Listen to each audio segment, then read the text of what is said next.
Bismillahirrahmanirrahim. Alhamdulillah rabbil alamin arrahmanir rahim. Maliki yawmiddin. Iyyaka na'budu wa iyyaka nasta'in. Ihdinas siratal mustaqim, siratal ladzina an'amta 'alaihim ghairil maghdubi 'alaihim waladdallin. Bismillah.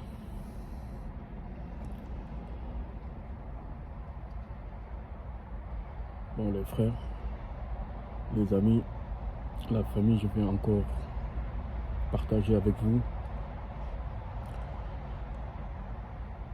en ce qui concerne nos difficultés. Aujourd'hui,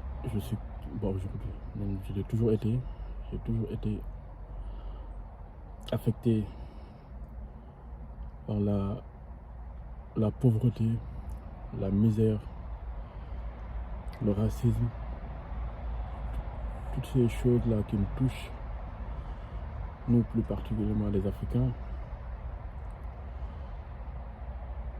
En ce qui concerne actuellement mon pays, je prends des nouvelles et je découvre des choses tristes, des choses qui me font vraiment mal. Et tout ça, j'en ai parlé aussi lors de mes vidéos passées. On ne peut pas aller contre la nature. On ne peut pas aller contre la décision d'Allah.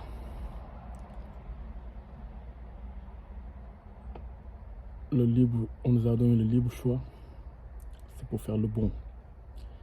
Les autres créatures qui n'ont pas le libre choix, eux, ils sont tranquilles, ils obéissent à leur Seigneur. Comme le soleil, il se lève à temps, la lune, tout ça, ils obéissent parfaitement aux étoiles. Personne ne dévie de sa place. Ils obéissent parfaitement l'arbre, la nature, le lion quand il attaque l'antilope pour le manger, tout ça, c'est comme ça, c'est la nature. Ils ne seront pas jugés. Mais nous, on sera jugés parce que c'est nous qui avons pris l'engagement de devoir faire le bien et d'éviter le mal. Et notre Seigneur nous dit, c'est par ignorance et par hypocrisie qu'on l'a fait. Mais on ne sait même pas ce que cela veut dire. Du moment que maintenant, on a fait la bêtise de faire cette décision, on doit assumer. Ce n'est quoi, non, il n'y a pas d'autre chemin, il n'y a pas d'autre alternative. Donc on doit prendre nos responsabilités. On doit faire le bien, éviter le mal. Pourquoi on est aussi misérable? Il faut dire les mots. Parce que partir de son pays, dans les embarcations, prendre tous les risques, tout en sachant que quand tu étais dans ton pays, on t'a montré des cadavres, on t'a montré des gens qui sont morts dans les mers, on t'a montré le racisme dans certains pays qu'on traverse. Et pourtant, toutes ces choses-là, tu abandonnes ton pays pour aller vers une vie meilleure. Donc, tous ces choses-là me font mal. Et je veux que ça change. Moi, je veux que ça change.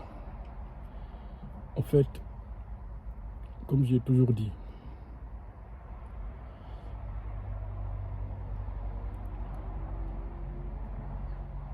cherchons pas à avoir beaucoup d'argent. Cherchons pas à avoir l'argent même, je dis.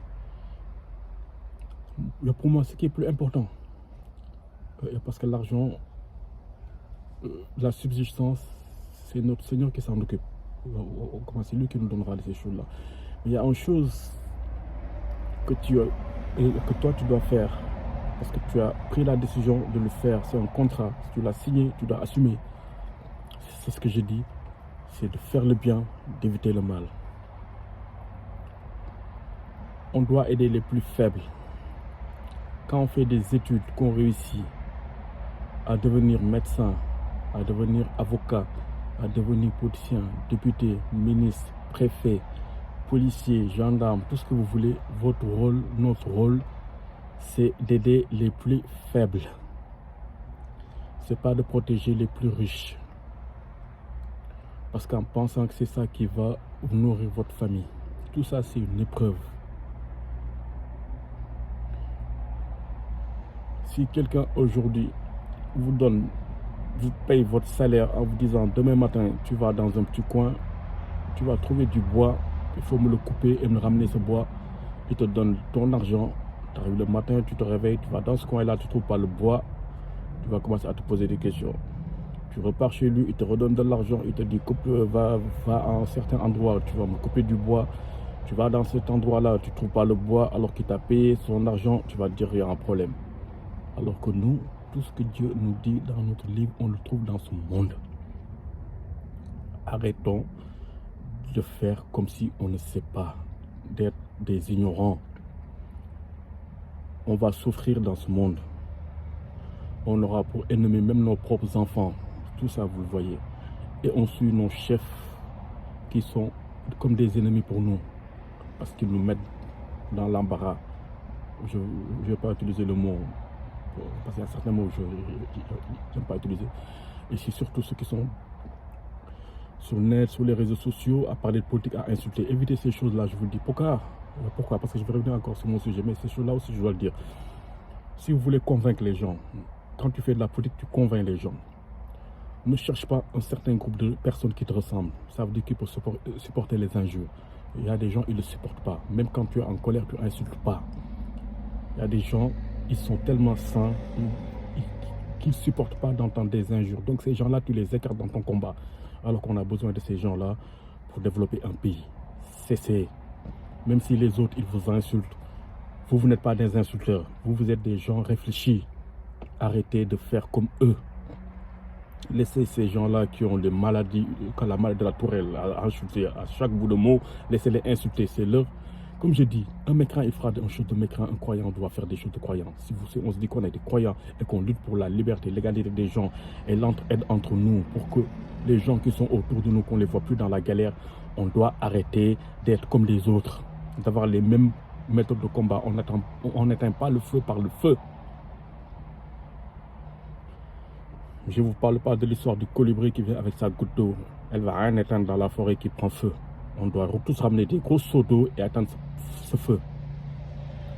Ça commence à vraiment à m'énerver. Il faut qu'on arrête à faire comme des gamins. On n'est pas des gamins, il faut qu'on prenne nos responsabilités.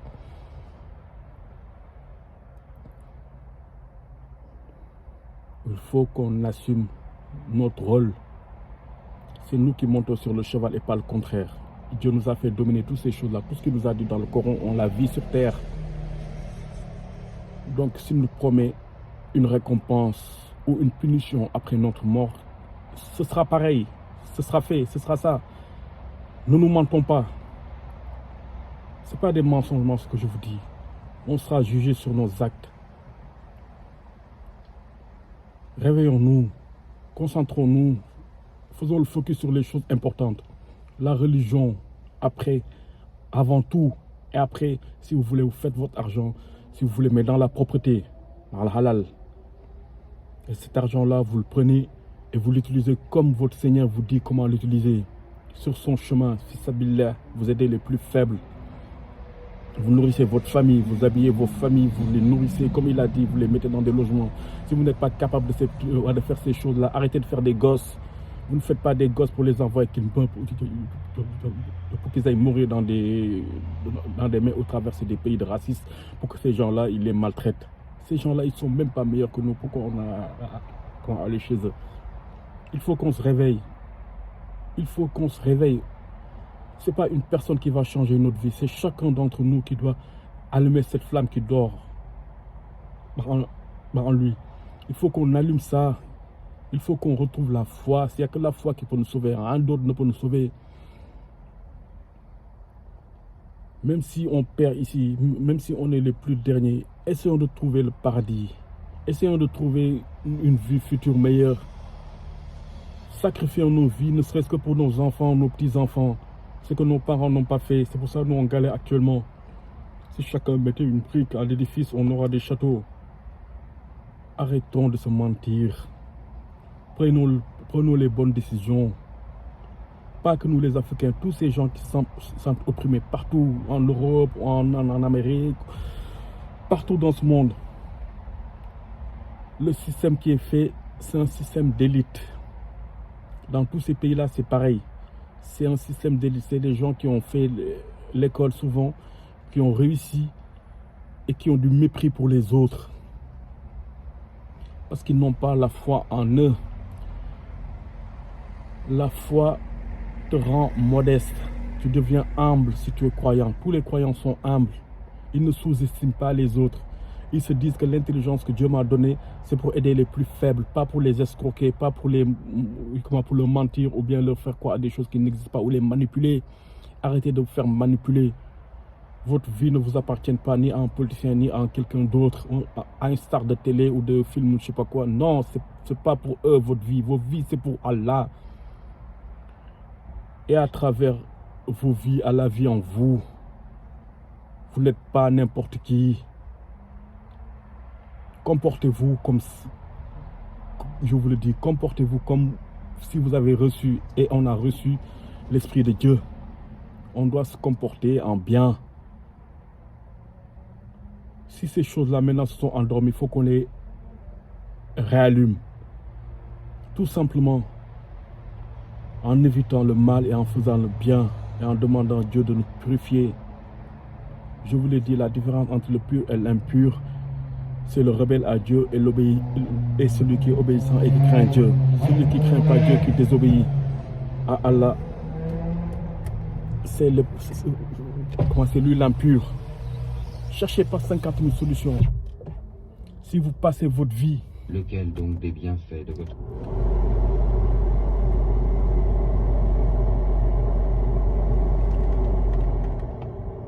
Si vous passez votre vie à être désobéissant à Dieu, c'est que vous êtes impur. Je vous le dis, si vous mentir ne vous fait rien, escroquer les gens ne vous fait rien du tout. Tuer des gens ne vous fait rien du tout. Voler des gens ne vous fait rien du tout. C'est que vous êtes impur. C'est tout. Quand on a les imams, quand on est pur, ces choses-là, on ne peut pas les faire. Même si on les fait, on souffre après. Il y a des gens, je vous le dis, ils pêchent dans la journée, ils vont rester 2 heures, 3 heures dans leur lit, ils ne peuvent pas dormir. Tant qu'ils ne sont pas repentis, qu'ils ont fait des astaghfirullah, qu'ils ont demandé à Allah de les pardonner, jusqu'à que Allah rassure leur cœur et qu'ils ne dormiront pas. C'est ça la vraie foi et c'est ce chemin-là qu'on doit tous aller. On doit faire les choses de bien. Faisons-le pour nos enfants, changeons ces choses-là. On a tout dans nos pays pour réussir. Pourquoi on ne le fait pas? Pourquoi on ne réussit pas? Alors que d'autres pays qui sont des musulmans comme nous profitent de leurs biens. Ils se font respecter. On mérite de respect, on mérite le respect. C'est notre Dieu qui a fait l'univers. On se prosterne devant celui qui a fait l'univers. Je ne vous parle pas de pétrole, de gaz, de zircon, de je ne sais pas quoi. L'univers. Des planètes surgorgées de toutes ces matières-là. Il y a encore des choses qu'on n'a pas encore découvertes, même sur cette terre-là. Parce que les zircons, on ne le savait pas il y a 20 ans. L'importance de toutes ces choses-là. Il y a sûr encore d'autres choses de beaucoup plus importantes qu'on a sûrement dans nos sols. C'est pas ça le problème. C'est que c'est Dieu qui fera qu'on profite de ces choses-là ou pas. Il y a un proverbe chez nous qui dit si bon amul kilifa que Dieu ne donne ce qu'il fait. Ça veut dire si tu n'as pas de c'est quoi encore qu'il fait? De chef, on va dire un chef. Ça veut dire si tu n'as pas un seigneur, c'est les djinns qui seront ton seigneur, les diables. C'est pour ça que vous avez que des diables comme chef qui vous font que de la misère, qui vous font que souffrir. Le jour où vous allez décider que c'est Dieu votre Seigneur, je vous le jure, ce jour-là, vous allez vous rendre compte que vous êtes maintenant les disciples de votre vrai maître.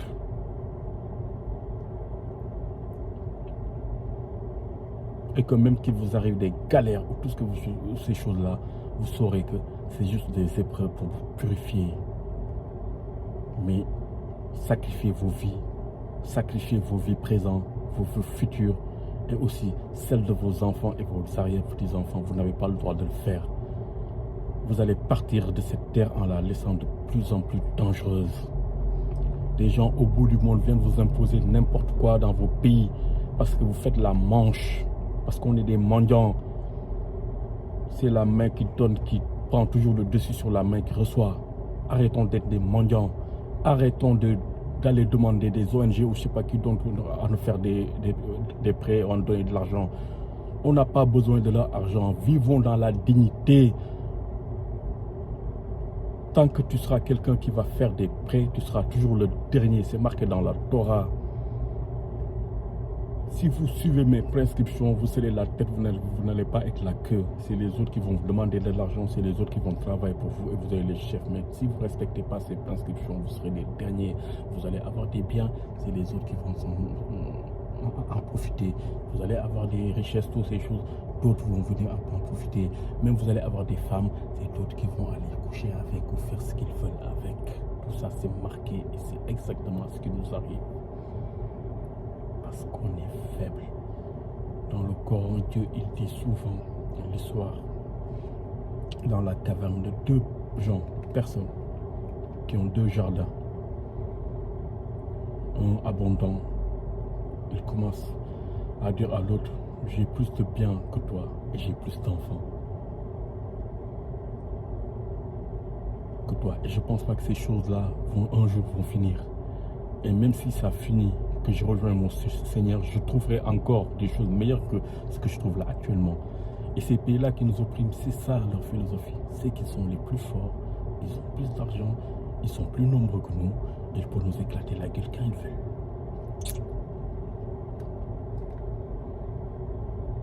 Alors cherchons le plus grand des alliés, notre Seigneur.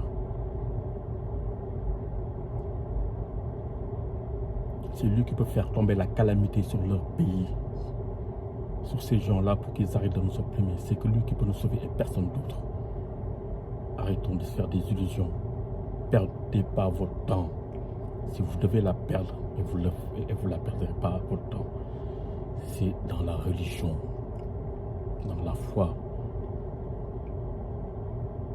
dans l'aide, l'entraide et l'aide des plus faibles et la défense des plus faibles. Moi, c'est ce que j'essaie de faire. Défendre les plus faibles et les réveiller et faire qu'ils ont un bon état d'esprit. La religion ne te fera pas plus riche, ne te rendra pas plus riche, ne fera pas de toi quelqu'un de plus beau. Non, mais si je te dis que si tu as la foi, que tu n'as pas un bon état d'esprit, que tu n'as pas un bon caractère, ça ne sert à rien, abandonne. On ne peut pas avoir un cœur et aimer deux maîtres qui ne s'aiment pas. C'est l'hypocrisie. Tu ne peux pas aimer l'opprimé et l'oppresseur. C'est de l'hypocrisie.